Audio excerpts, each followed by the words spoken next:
Hello my dear friends, welcome back to our YouTube channel Raj science classes. स्वागत करता हूं मैं आपका हमारे इस YouTube channel Raj science classes पे। और जैसा कि आप सभी जानते हैं कि आज का जो इम्पोर्टेंट क्लास होने वाला है वो अभी हम लोग हिंदी का सीरीज लेकर के आए हुए हैं, तो हिंदी ही चलेगा। हिंदी में आज जो हम लोग चैप्टर पढ़ाने वाले हैं उस चैप्टर का नाम है नाखून क्यों बढ़ते हैं। जी बिल्कुल, हाँ। हो सकता है आपको फिर से साउंड का थोड़ा सा प्रॉब्लम हो सकता है। अगर साउंड का अभी अगर कोई दिक्कत नहीं आ रहा हो तो कृपया कमेंट करके हमको बता दें कि सर साउंड क्लियर है आपका। ठीक है, चलिए हम लोग आगे की ओर बढ़ते हैं। अगला क्वेश्चन हम लोगों को क्या है वो समझिएगा। देखिए, नाखून क्यों बढ़ते हैं, इसमें हम लोग का चैप्टर नंबर 4 का क्वेश्चन नंबर 1 है। क्या है वो समझने का थोड़ा सा प्रयास किए रहेंगे हम लोग। थोड़ा सा पहले इसको एडजस्ट कर लेते हैं हम लोग, ठीक है। क्या आप लोग को सही से दिख रहा है, किसी को दिक्कत इसमें नहीं है? चलिए थोड़ा सा हम लोग जानने का प्रयास करेंगे कि क्या है ये चैप्टर, और इसमें पढ़ने का प्रयास करेंगे कि इसमें क्वेश्चन जो है उसका क्या क्या क्वेश्चन हो सकते हैं। ठीक, चलिए थोड़ा देखते हैं हम लोग क्वेश्चन क्या दिया हुआ है और थोड़ा सा इसका आंसर क्या होगा वो भी हम लोग थोड़ा सा डिस्कस करेंगे। थोड़ा सा आप लोग को छोटा रहने दिया गया है क्योंकि आप लोग को देखने में आसानी मिले। ठीक है, चलिए पढ़ते हैं। क्वेश्चन है कि नाखून क्यों बढ़ते हैं। क्वेश्चन क्या है, नाखून क्यों बढ़ते हैं। इस पर रेड कलर तो काम करेगा नहीं, व्हाइट को ही हम लोग को लेना पड़ेगा। ठीक, व्हाइट ले लिया जाए, व्हाइट ले लिया जाए तो ही बेस्ट है ना। चलिए दिख रहा है, कह रहा है कि नाखून क्यों बढ़ते हैं। क्वेश्चन नंबर 1 के बारे में बात करें तो नाखून क्यों बढ़ते हैं पाठ में बूढ़े ने सबसे बड़ी चीज किसे माना है।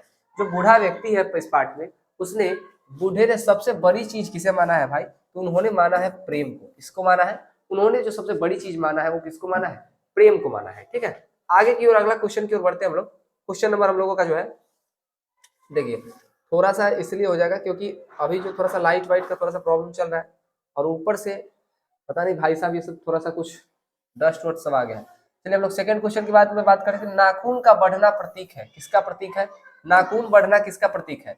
याद रखिएगा, पार्श्व प्रवृत्ति का, मानवता का, प्रेम का, क्या तो पार्श्व प्रवृत्ति का। नाखून बढ़ना किस चीज का प्रतीक है, तो नाखून बढ़ना जो है वो पार्श्व प्रवृत्ति का प्रतीक है। पार्श्व प्रवृत्ति, पार्श्वी प्रवृत्ति का। ठीक है, ठीक है, यानी कि सीधा बोले अगर हम तो बोल सकते हैं कि एक तरीके से जानवर वाली प्रवृत्ति है ये, जो इंसानों में पाई जाती है, नाखून बढ़ता है। थर्ड नंबर क्वेश्चन है कि नाखून क्यों बढ़ते हैं, यह प्रश्न लेखक से किसने पूछा था भाई। तो नाखून क्यों बढ़ते हैं यह प्रश्न पूछा था लेखक की बेटी ने।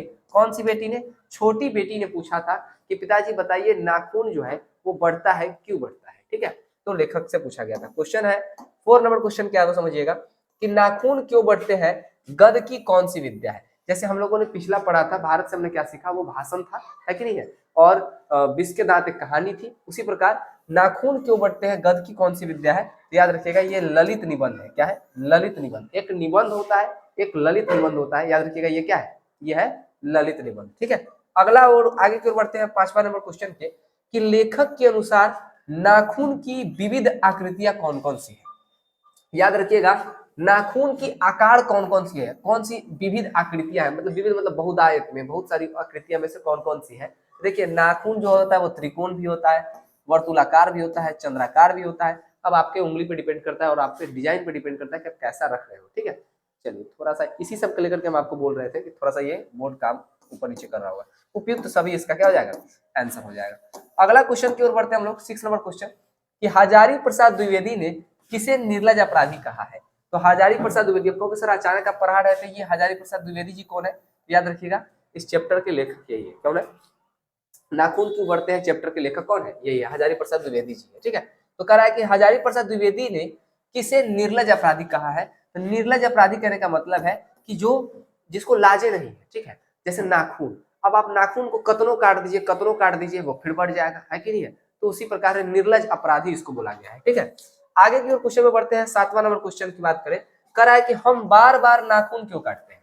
याद रखिएगा, तो हम बार बार नाखून बढ़ता है और बार बार हम लोग नाखून काटते हैं, तो ऐसा क्यों करते हैं, हम बार बार नाखून को क्यों काटते हैं। तो याद रखिएगा, हम लोग सुंदर हेतु देखने नहीं, आदतन नहीं काटते हैं, मजबूरी वर्ष नहीं काटते हैं, बारबरता संपन्न हेतु, समापन हेतु, बारबरता समापन हेतु क्या करते हैं, हम नाखून को कट करते हैं। क्वेश्चन नंबर 8 है कि नाखून का बढ़ना किसका परिणाम है। याद रखिएगा, नाखून का जो बढ़ना है वो मनुष्य की अंध सहजात वृत्ति का परिणाम है। किसका है, अंध सहजात वृत्ति का। ठीक है, आगे की ओर बढ़ते हैं। 9 नंबर क्वेश्चन कि हजारी प्रसाद द्विवेदी का जन्म कहाँ हुआ था।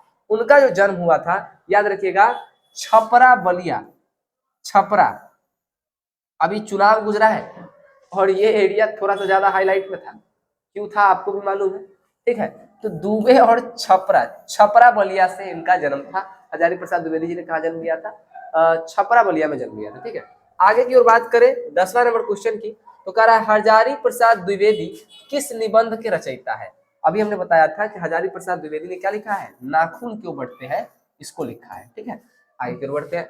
अगला क्वेश्चन है 11 नंबर की हजारी प्रसाद द्विवेदी का जन्म कब हुआ था? हजारी प्रसाद द्विवेदी जी का जन्म कब हुआ था? याद रखिएगा, हजारी प्रसाद द्विवेदी का जन्म कब हुआ था? याद रखिएगा 1907 में। कब हुआ था? 1907 में। याद करने का टेक्निक है कि 40 साल जोड़ दीजिए तो आजादी हो जाएगा। क्या हो जाएगा? 40 साल जोड़ दीजिए तो आजादी हो जाएगा, ठीक है। चलिए 12 नंबर क्वेश्चन की बात करें, करा हजारी प्रसाद द्विवेदी द्वारा रचित पाठ कौन सा है? अभी हमने बताया ना कि हजारी प्रसाद द्विवेदी द्वारा रचित पाठ का नाम क्या है? नाखून क्यों बढ़ते हैं। 13 नंबर क्वेश्चन बोले, करा हजारी प्रसाद द्विवेदी किस विश्वविद्यालय में प्रोफेसर एवं प्रशासनिक पद पर रहे हैं? तो याद रखिएगा वो जो थे शांति निकेतन विश्वविद्यालय में थे। शांति निकेतन विश्वविद्यालय में वो क्या थे? विश्वविद्यालय में प्रोफेसर और प्रशासनिक पद पर रहे थे। थोड़ा सा स्पीड हम चल रहे हैं, अगर आप लोग को आंसर अपना मॉक टेस्ट लगाना है तो आप वीडियो को पॉज कर करके आंसर लगाते चलिएगा। स्पीड में इसीलिए है क्योंकि हम आपका ज्यादा समय खराब करना नहीं चाहते, ठीक है। चलिए बर्बाद नहीं, आपका समय बचेगा तो आप और भी काम कर सकते हैं, एग्जाम है तो आप और भी विषय देख सकते हैं। पुरानी, देखो भाई साहब, कह रहा है कि पुरानी स्लावोनिक भाषा में चूहे को क्या कहा जाता है? याद रखिएगा, उसको कहा जाता था माइस। क्या कहा जाता था? माइस कहा जाता था। क्या कहा जाता था भाई? माइस कहा जाता था। अगला क्वेश्चन 15 नंबर क्वेश्चन है हम लोगों का। चलिए 15 नंबर क्वेश्चन है कि पुरानी का मोह सब समय वांछनीय ही नहीं होता, किस लेखक की पंक्ति है? जाहिर सी बात है, चैप्टर पढ़ रहे हैं नाखून क्यों बढ़ते हैं, तो हजारी प्रसाद द्विवेदी रखेगा। कैसे याद रखेंगे? याद रखिएगा पुरानी वांछनीय, याद रखिएगा हजारी प्रसाद द्विवेदी। 16 नंबर क्वेश्चन कि किसने कहा था कि सब पुराने अच्छे नहीं होते और सब नए खराब नहीं होते? कहा कि सब पुराने अच्छे भी नहीं होते और सब नए क्या है, खराब भी नहीं होते। ये बात किसने कहा था? तो ये बात भी कहा था हजारी प्रसाद द्विवेदी साहब ने ही कहा था, ठीक है। आगे की ओर बढ़ते हैं 17 नंबर क्वेश्चन कि किसके रचना में एक साथ कबीर भी है, तुलसी और रविंद्रनाथ एकाकार हो उठते हैं? किसकी रचना में? किसकी रचना में भाई? तो याद रखेगा हजारी प्रसाद द्विवेदी की रचना में, ठीक है। 18 नंबर क्वेश्चन है कि मनुष्य का स्वधर्म क्या है? मनुष्य का खुद का धर्म क्या है? तो स्वयं पर संयम रखना। क्या है? स्वयं पर संयम रखना ही मनुष्य का क्या है? स्वधर्म है बच्चा, ठीक है। आगे की ओर बढ़ते हैं हम लोग 19 नंबर क्वेश्चन की बात करें तो 19 नंबर क्वेश्चन है कि अल्पज्ञ पिता कैसा जीव होता है? तो याद रखिएगा दयनीय। क्या होता है? अल्पज्ञ। अल्पज्ञ मतलब जो कम जानने वाला पिता होता है वो कैसा होता है? तो दयनीय होते हैं। देखिएगा अगर इसमें से आप लोगों में से किसी के पिताजी अगर नहीं पढ़े लिखे होंगे तो वो आपके प्रति क्या करेंगे? बहुत अच्छा से प्रेम भाव दर्शाते हैं। अल्पज्ञ पिता, ठीक है। 20 नंबर क्वेश्चन की बात करें, दधीची की हड्डी से क्या बना है? देखो यही दधीची की हड्डी से बना है इंद्र का वज्र। इंद्र भगवान का जो वज्र है यही दधीची हड्डी, क्या है, दधीची जो थे वो एक ऋषि थे, उनके हड्डी से बना हुआ है, ठीक है।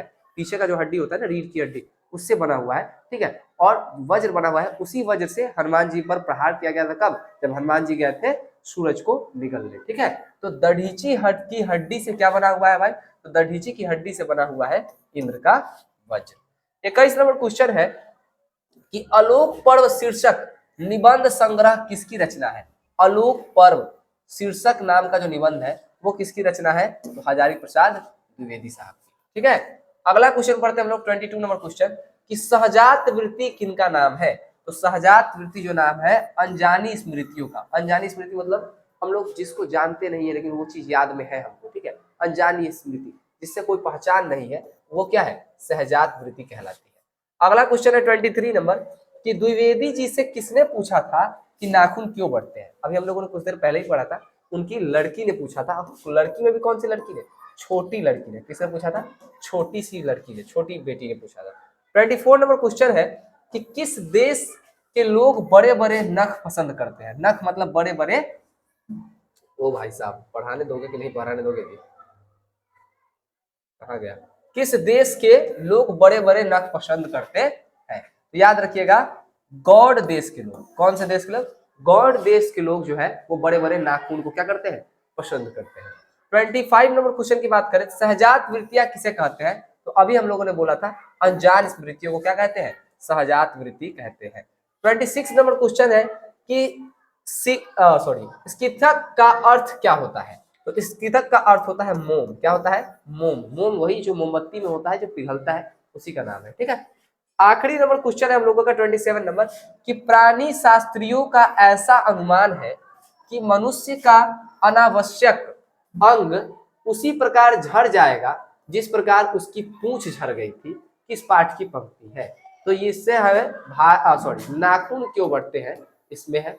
अब पूंछ झड़ गया ना, जैसे इंसान का, आपने सुना होगा कि इंसान पहले बंदर था, फिर थोड़ा सा ऐसे हुआ फिर तो उसी प्रकार का है। तो यही पूछा था, किसने किस पंक्ति है, कौन से चैप्टर का, तो नाखून क्यों बढ़ते हैं, ठीक है। तो आप लोग देखिए ऐसे ऐसे फुल वीडियोस, और सब्जेक्टिव का वीडियो देखने के लिए चले जाइए हमारे राज साइंस क्लासेस के मेन चैनल पर, सर्च मारिएगा राज साइंस क्लासेस प्रिंस सर, तो आएगा, ठीक है। उस पर जाकर के आप सोशल साइंस, साइंस और किसी भी विषय का फुल जो एक्सप्लेनेशन का वीडियो देख सकते हैं, किसी भी चैप्टर का। मिलते हैं नेक्स्ट वीडियो में, तब तक के लिए जय हिंद, जय भारत।